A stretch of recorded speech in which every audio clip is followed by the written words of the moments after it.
dad's a wide receiver coach in college football, and I think I can see some of the nuances of the receiver position in you as a rookie.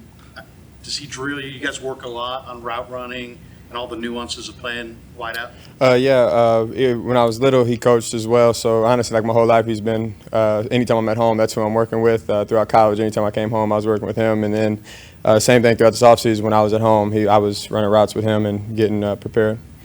You check in with him routinely after practices and games, and to see what kinds of questions does he ask you? Yeah, I mean, a lot of times he's just trying to figure out, how practice was, how I'm doing, mentally, being away from home and whatnot. Especially with the time change, because I don't really get to talk to my family as much anymore because they're usually asleep. But his questions more so are based on just really how I'm doing. And then when I would get to talking to him about the film, then we break down, you could have did this or that or this. Curious, when that game's over, do you really zero in on the handful of really decent plays that you made, or do you think about the one that went through your hands? The one, man. That's the only one I could get. I couldn't get that one out of my head. That one I just felt like such a bad teammate for BA. I felt like I let him down crazy, getting him an interception on his thing. So yeah, that one just the one that stuck with me throughout that game or after that game. Generally, when you look through the film, though, what did you see and what were you happy with in your performance? Definitely just I felt like I was comfortable, and I think that was something that I guess was like a goal of mine, you know what I mean? Like when you turn on the film and you watch from a standpoint of like assignment, alignment, what I'm supposed to be doing, like I was comfortable and I was doing, the right thing. So that was something that was a really good thing that I look back on. How did you evaluate your return opportunities?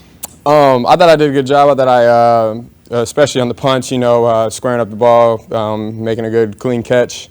And then on the kickoffs, definitely I felt like I did well as well. Just on a couple of those, I think it was one of them, like I wanted to hit it a lot harder than what I did. I feel like I, just got to commit to it. So I would say it was an okay day returning. Great job fielding, but return-wise, I thought I could have done better. Kind of calibrate your mindset. With Ray being down, there is an opportunity there, a clear opportunity to do returns, at least for the early part of the season, but just trying not to do too much in those types of situations. Yeah, I mean, at the end of the day, I'm going to be myself, and I think that's the mindset that you kind of have going into that opportunity, like you said, or that situation. I got to be who I am regardless of the situation, so I think that's the mindset on that. A couple of punts, it seemed like maybe you could have fair caught them, your guys closing in on you. Are you the kind of returner who just does not like the fair catch, or is it sort of exhibition game? Let me see what I can do.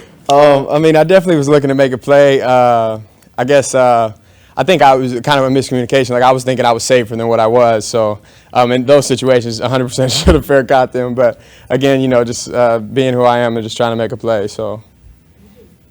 Catch a whole lot of. I think you had 13 punt returns in Michigan. Yes, sir. And so that's not tons, but you didn't look like a guy who only had 13 punt returns in college. Is that just a natural skill for you, or? Yeah, I mean, it's something I've done my entire life. Again, back to my dad coaching, he was a return coach as well. So when I was like 9 years old, I was catching punts. So I feel like I've done it forever. And throughout college in game, I only had 13, but I mean, I don't think I ever missed a rep in practice. So I've got a lot of repetition of catching punts. Anything else? All right, thanks, Ronnie. All right, appreciate it. Wells just said that he was very pleased with your performance on Sunday. How do you feel about just kind of getting back into the flow of things? For me, it felt good to be back out there. I felt like I ain't played football almost a year. So it just felt good to be back out there with my team, getting comfortable with the calls, playing fast.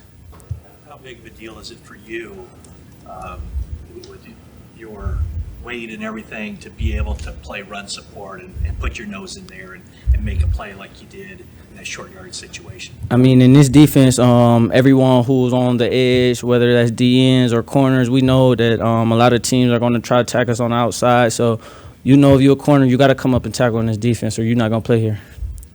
The goal line situation, you had a shot at the guy, and it didn't get it. How much did you take from that into that fourth down situation? Like better technique, or was there anything like that? No, I just don't sit back. I just shoot, whether I hit him or I don't hit him. Like I got a team. If he go up in there, it's gonna get cloudy, and that's what I expected on that fourth down.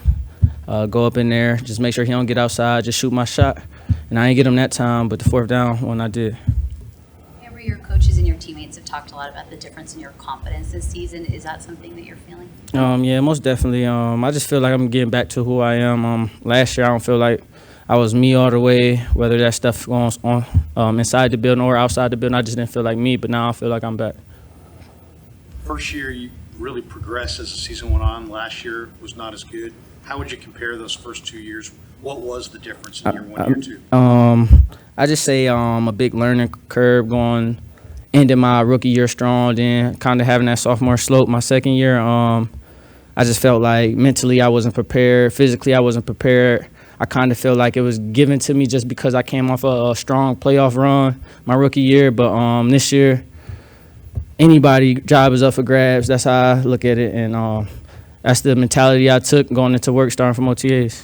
Do you feel like, I don't know, that it was kind of a wasted year last year, or did you learn a lot by going through what you Oh, went yeah, through? no, most definitely. Nothing is a wasted year for me. I learned a lot.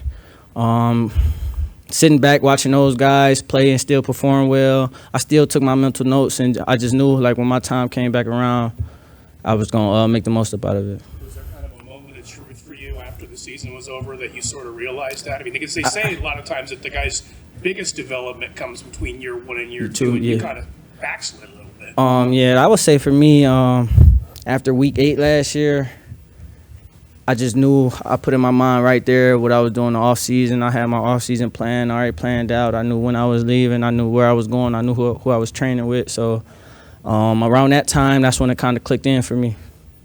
Your off-season, like, did you kind of change things up going into this year? Oh, yeah. I had a more structured off-season. I mean, of course, I took some time to myself, but after like 2-3 weeks, I got right to training in Dallas with Mooney, and I was in Dallas this whole off-season training with him and some other guys, and we were all just working.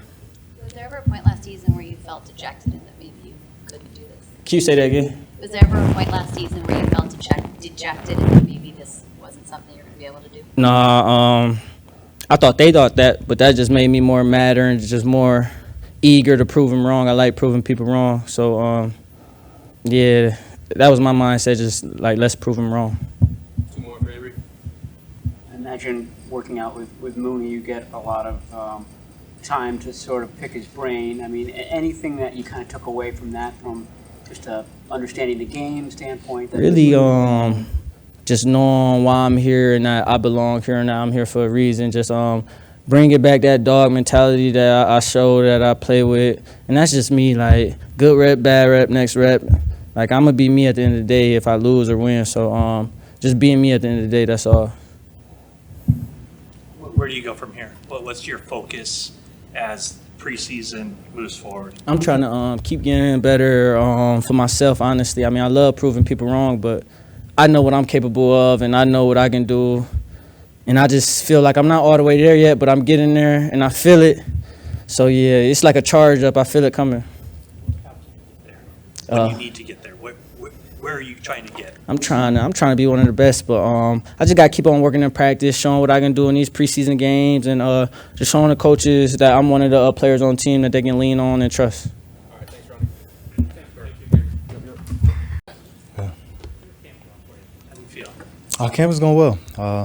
For me, it's just getting the dirt off, get the rust off, and try to get the speed and learn as much as I can. I don't know what week we're in. I think we're in week 3 now, or week 2, not 3, something like that.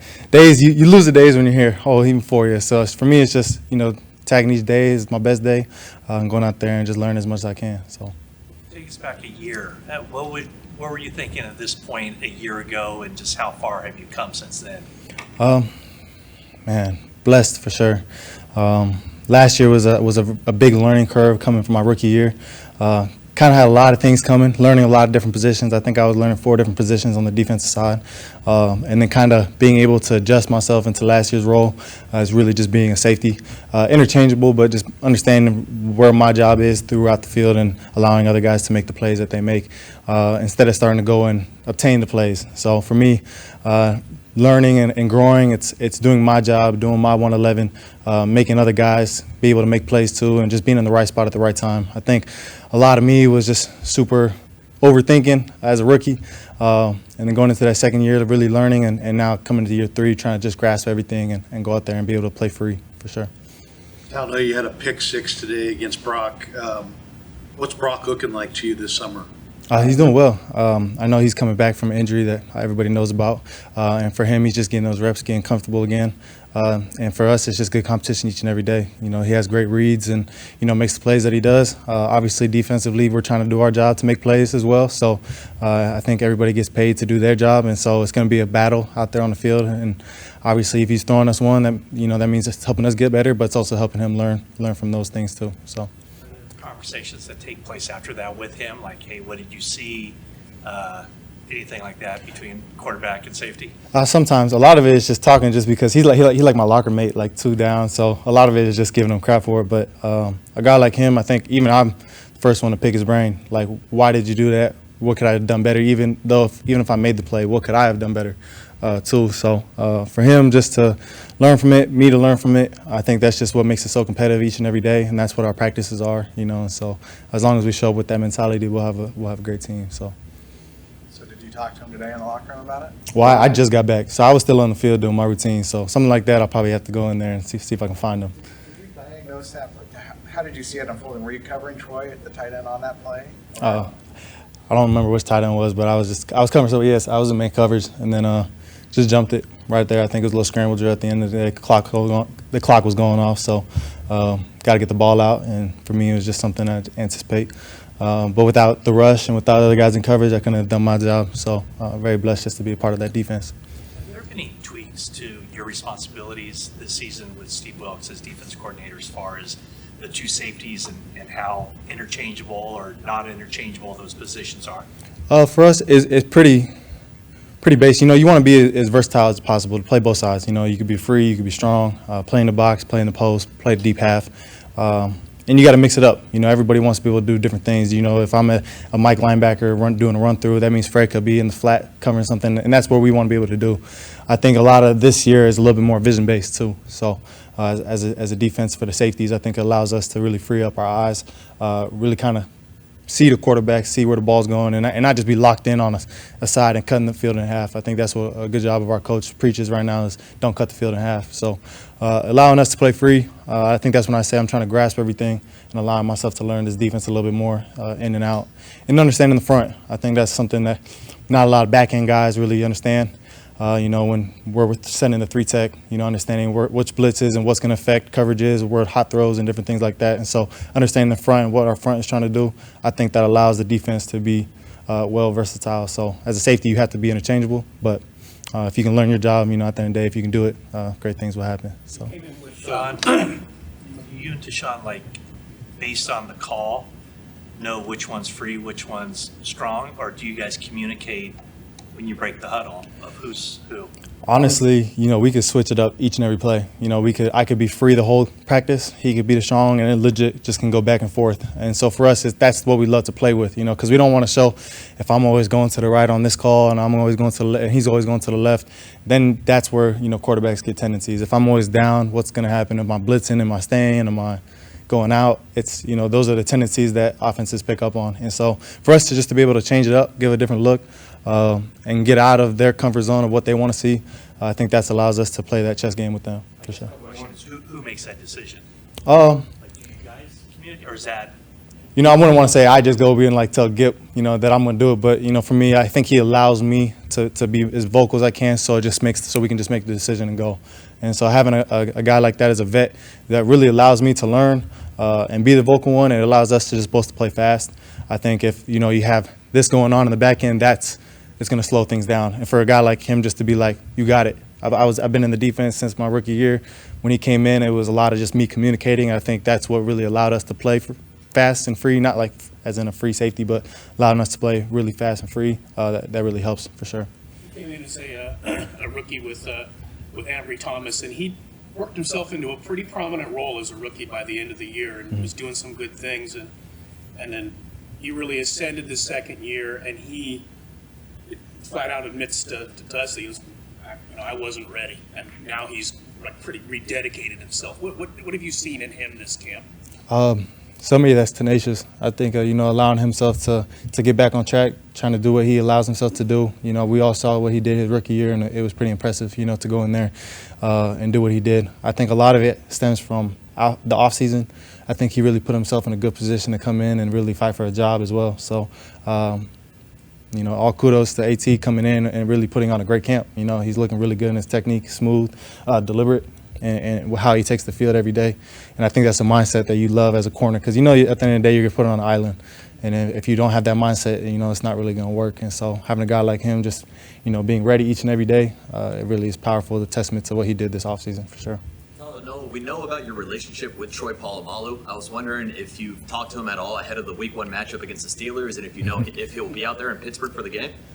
We've talked about it. Obviously, I think it would be cool for him to be there. I don't know truly because, he does have kids and, his kids are starting to play football and stuff. So it could be a busy weekend for him as well. But if he's out there, it would be awesome. I think it's a pretty cool matchup. Somebody that I think he was a part of that organization for about 12 years. And for me to just go into my year 3 here and kind of first time beginning to play Pittsburgh, it was kind of a cool talk this offseason, especially when we saw the release of the schedule. But for me, he'll tell me like every other game, just go in there and do your 111, do your job, and the best team is going to win at the end of the day. So I'm very grateful for the opportunity I have and having Troy by my side for sure. And so we'll see Week 1. So. How have you seen Brock grow as a leader, not only of the offense but as an entire team when he takes over the QB1 role? How have you seen him grow in that area? I think for him, just allowing himself just to show up, and how he takes the field. I think even a lot of people said it last year as a rookie. Not a lot of guys like that want to take command of that huddle, and a guy that will come in there and yell at you even though he's a rookie. They call him Mr. Irrelevant, and, a lot of people don't want to listen to that. But for him, it's like, I think that's what helps him the most. He has that chip on his shoulder to go out there and play his game.